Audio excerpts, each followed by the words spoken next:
காகர் ஆசிரமத்திலிருந்து திரு சகோதரன் அவர்கள் சுவாமிஜி புஜண்டர் சுவாமிகள் தர்மலிங்க சுவாமிகள் வந்து இவ்வளோ தூரம் அமைச்சு சகோதரங்கிட்ட பேசணுன்றது முக்கியமாக என்னன்னாக்கா அவர் அவதார புருஷன்றது ரொம்ப நாள் வரலையும் யாருக்கும் தெரியாது. அவர் இப்போ பிறவி எடுத்தது வந்து இது மொத்தம் 19 ஜென்மங்கள்னு பேர். இதில் ஏற்பட்டு புஜண்டருடைய வம்சாவளிகளாக வந்து இமாலய பரம்பரையில் வந்து சுவாமிஜி எல்லாருக்கும் நல்லது செய்யணும்னு தான் வந்திருக்கார். பிரதியுகவாரமோ காசு பணமோ இது பிறகு ஏன்னா நானும் அவரும் கிட்டத்தட்ட ஒரு 25-26 ஆண்டுகள் ரொம்ப நெருங்கி பழகி பல விஷயங்களை அவர் மூலியமாக நானும் தெரிஞ்சிட்ருக்கேன். அவரும் மற்றவங்க சொல்கிறதையும் அலட்சியப்படுத்தாமல் அந்த விஷயங்களையும் காதில் வாங்கி அதுக்கு உண்டான சில ரெமிடியும் சொல்லுவார். சிங்கப்பூர் மலேசியாலாம் நிறைய தடவை நானும் ஐயாவும் சேர்ந்து போய் நிறைய ஹோமங்கள் பூஜையெல்லாம் பண்ணியிருக்கோம். ஒரு முக்கியமான ஒரு அதிசயம் ஒன்று நடந்தது. அந்த அதிசயத்தை உங்களுக்கு நான் சொல்கிறதுக்கு ரொம்ப ஆசைப்பட்றேன். ஒரு வாட்டி நானும் ஐயாவும் சும்மா பேசிக்கிட்டே இருந்தோம்.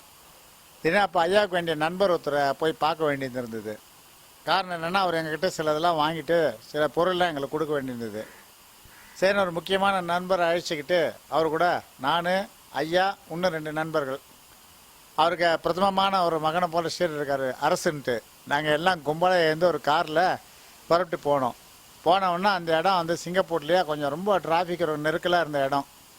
இருந்தாலும் அவர் ஐயா என்ன சொன்னார், ஒருத்தரை அனுப்பிச்சிட்டு மேலே போய் அவர்கிட்ட சொல்லுங்கள் நான் கீழே வந்திருக்கேன்னு சொல்லுங்கள் அப்படின்னு சொல்லி அனுப்பிச்சார்.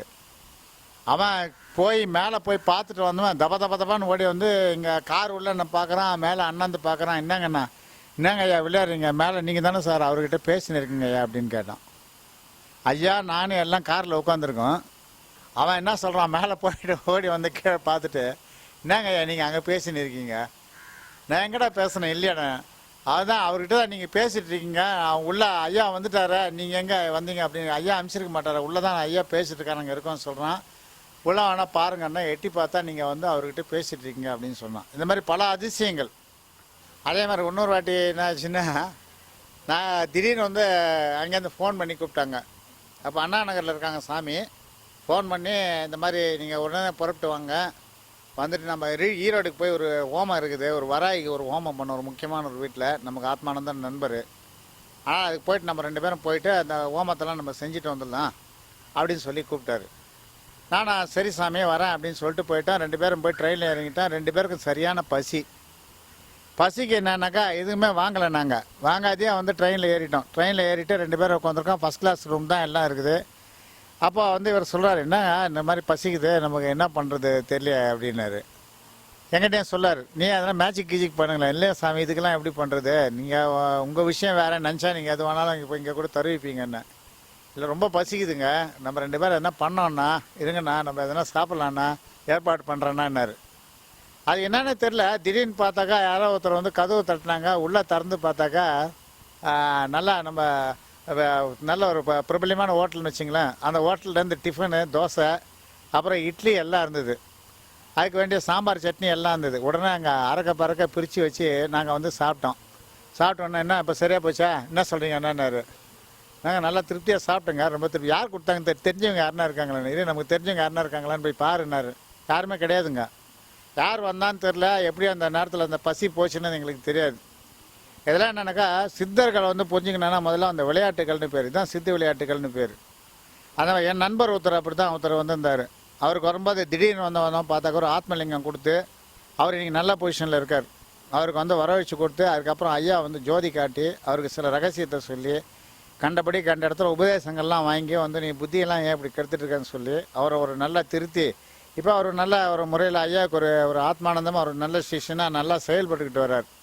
அதனால் இந்த மாதிரி சித்தர்கள் எல்லாம் செயல்படணுன்னா கலியுகத்தில் எங்கே வேணாலும் பெருகி இருப்போம். உங்கள் பக்கத்தில் கூட வந்து ஐயா வந்து கேட்பார். ஆனால் நீங்கள் ஐயா தான் நீங்கள் புரிஞ்சுக்கணும். அந்த புரிகிற சக்தி எப்படி வரும்னா உங்களுக்கு ஈடுபாடுகள் இந்த தியானத்துலேயும் மற்றத்துலேயும் போய் உபதேசம் வாங்கின எப்படி ஈடுபாடுகள் வைக்கிறீங்களோ அந்த மாதிரி வரும்போது தான் தெரியும். நம்ம அண்ணன் மாதிரி வந்து கூட ஸ்டேஷனில் வந்து கூப்பிடலாம், வேறு எதுலையான வந்து கூப்பிடலாம். பார்த்தா புஜண்டர் அங்கே ஏறினாரன்னு தெரியும் உங்களுக்கு. இதெல்லாம் பார்க்குறது என்னென்னாக்கா சொல்கிறதுக்கு என்னமோ உங்களுக்கு ஒரு மாயை மாதிரி இருக்கும், இல்லை அவருக்கு நான் நண்பர் மாதிரி இருக்கும். இது வந்து அர்த்தம் எனக்கு உண்மையாக இருக்கிறதுனால தான் நான் உங்ககிட்ட இது வரலாம் சந்தோஷமாக சொல்லிக்கிட்டு இருக்கேன். விளையாட்டு விஷயத்தெல்லாம் சொல்ல முடியாது. ஏன்னா நம்ம வந்து சேனலை எப்படின்னாக்கா பக்தியான ஒரு சேனலு, அதே நேரத்தில் எனக்கா காக சேனலு 4 பேருக்கு வந்து இந்த நாடிகளோ மற்றதும் எல்லாம் போய் சேரணும். அதே மாதிரி எத்தனை இடத்துல நானும் அவரும் போய் கஷ்டப்பட்டு சில இடங்கள்லேருந்து சில தமிழ் நாடுகள்லாம் சேர்ந்து கொண்டு வந்து இன்றைக்கி பத்திரிக்கை உபயோகப்பட முடியாத அளவு நாங்கள் பண்ணிக்கிட்டு இருக்கோம். அதெல்லாம் பண்ணுறதுனால ஒரு விசேஷம். இப்போ ஐயானுடைய இதெல்லாம் பார்த்தீங்கன்னா சில பிறப்பங்கள்லாம் பார்த்தீங்கன்னா ரொம்ப அதிசயமாக இருக்கும். தனிமையெல்லாம் நடந்திருக்காங்க. நீங்கள் சிங்கப்பூரில் நாங்கள் போயிட்டு அங்கே கடற்கரையெல்லாம் உட்காந்து எவ்வளோ அதிசயங்கள்லாம் நடந்தது சொன்னால் உங்களுக்கு வந்து விளையாட்டு மாதிரி இருக்கும். ஆனால் கூட பழகி தெரிஞ்சாங்க. இனிப்பு எப்படி இருக்குன்னா வாயில் போட்டால் தானே தெரியும். இனிப்பை சாதாரணமாக இது இனிப்புன்னு காமிச்சா உங்களுக்கு தெரியும். அந்த மாதிரி நீங்கள் அந்த மாதிரிலாம் செயல் பண்ணோன்னா என்ன பண்ணோன்னா எங்களை மாதிரி வந்து ஒரு ஈடுபாடுகள் ஜாஸ்தி இருக்கணும். அந்த ஈடுபாடோடு நம்ம வந்து சில மகான்களை அணுகி நம்ம போனோம்னா நல்ல காரியங்கள்லாம் சித்தியாகும். அதே மாதிரி ஒரு வாட்டி நம்ம பிரீஷ் மகரிஷின்னு சொல்லுவாங்க. அதான் சிவா ரிஷின்னு பேர். அண்ணா நகரில் கூட அவருக்கு வந்து ஆசிரமெல்லாம் இருக்குது. ஐயாவுக்கு ரொம்ப வேண்டியவங்க. நாங்கள் 3 பேர் என்ன பண்ணோன்னா மகாபலிபுரம் போயிட்டு ஒரு முக்கியமான ஒரு விஷயத்தை கண்டுபிடிக்கணும், அதே ஒரு சபதியை பார்க்கணுன்ட்டு நானும் ஐயா ஒரு 3 பேர் போனோம். போன இடத்துல பார்த்தோன்னே ஐயா சொன்னாங்க, காக்கப்பச்சண்டர் இங்கே இருக்கிறதா இருந்தால் வந்தால் பாருங்கள் உடனே தெரியும்னா. நாங்கள் எங்கே போய் உட்காரணும்னு நினைக்கிறோமோ அங்கெல்லாம் காக்காங்க தான் வந்து உட்காந்துது. அதே மாதிரி சிங்கப்பூர்லேயும் சரி காக்காயே பார்க்க முடியாது. சிங்கப்பூர்லாம் காக்காலாம் பார்க்குறதுலாம் ரொம்ப கஷ்டம். ஆனால் ஐயா எந்த பில்டிங்கில் போய் தங்குறாரோ அங்கே டெய்லி ஒரு 2 காக்கா 3 காக்கா மேலே வந்து உட்காந்துட்டு போவோம். ஏன்னா புஜண்டர் வந்து ரூபம் எப்படின்னாக்கா ஒரு காக்கேர்னு பேர். ஆனால் அதை தெய்வ மனுஷ ரூபன்ற நம்ம மனுஷமாக வந்து ஒரு மாயையை காட்டுறாங்க இல்லையா. உண்மையான பொருளை நீங்கள் தெரிஞ்சுக்கணுன்னா இதுக்கு வந்து சில செயல்பாடுகள்லாம் இருக்குது. அது வந்து ஆசிரமத்தானிக்கு சில விஷயங்கள்லாம் கேட்டிங்கன்னா உங்களுக்கு என்ன மாதிரி சில அனுபவங்கள் வாழ்க்கையில் ஏற்படும். நான் மட்டும் இல்லை, இந்த மாதிரி அனுபவப்பட்டவங்க நிறைய பேர் இருக்காங்க. அதே மாதிரி வீரசிங்கம்னு ஒருத்தர் இருக்கார் மலேசியாவில். அவர் ஐயா கிட்ட நெருங்கி பழகி அவர்கிட்ட உபதேசம்லாம் வாங்கினவர். அவருக்கு திடீர்னு போய் சிங்கப்பூர்லலாம் காட்சி கொடுத்துருக்காங்க ஐயா. இது ஒரு பெரிய விஷயங்கள்லாம் நடந்திருக்கு. நான் வந்து ஒரு 9 அடி 10 அடி வரலாம் ஐயாவை பார்த்துருக்கேன். 10 அடி வரலாம் ஐயா நிற்கிறது வந்து நாங்கள் கடற்கரையிலேயே பார்த்துருக்கோம். நாங்கள் வந்து சிங்கப்பூரில் அதே மாதிரி ஒரு வாட்டி கிரகணத்துக்கு போய் பூஜை பண்ணோம். கிரகணத்துக்கு பூஜை பண்ணோன்னே கீழே வந்து அந்த தர்ப்பணம்லாம் பண்ணோம், தண்ணி எடுக்கணுன்ட்டு போனோம். ஆனால் அந்த தண்ணி எடுக்கணும்னு போனால் கீழே யாரும் போய் இறங்கலை. இப்படி ஒரு அடி கை மேலே வச்சாங்க. ஒரு அடி கை மேலே வச்ச உடனே பார்த்தாக்கா அப்படியே எல்லாருக்கும் தண்ணி வந்தது. தண்ணிக்கும் கைக்கும் வந்து அங்கே 2த்துக்கும் இணைப்பே கிடையாது.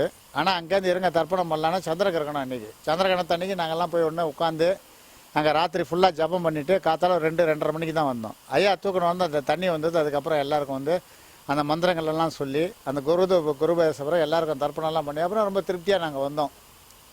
நீங்கள் என்ன பண்ணுறீங்கன்னா இந்த மாதிரி விஷயங்கள்லாம் தெரிஞ்சுக்கணுன்னா முதல்ல உண்மையான தியானங்கள் உண்மையான பயிற்சிகள் எங்கே நடக்குது, என்னென்ன விஷயம் எங்கள் புஜண்டர் ஆசிரமத்தில் என்னென்ன நடக்குதோ அடிக்கடி பாருங்கள். பார்த்தீங்கன்னா உங்களுக்கு நிறைய விஷயங்களுக்கு தெளிவு பெறும். யாருக்கு பிராப்தம் இருக்கோ அவங்களுக்கு கண்டிப்பாக ஐயானுடைய தொடர்புக்கு நிச்சயமாக கிடைக்கும். மறுபடியும் உங்களை நான் பார்க்குறேன்.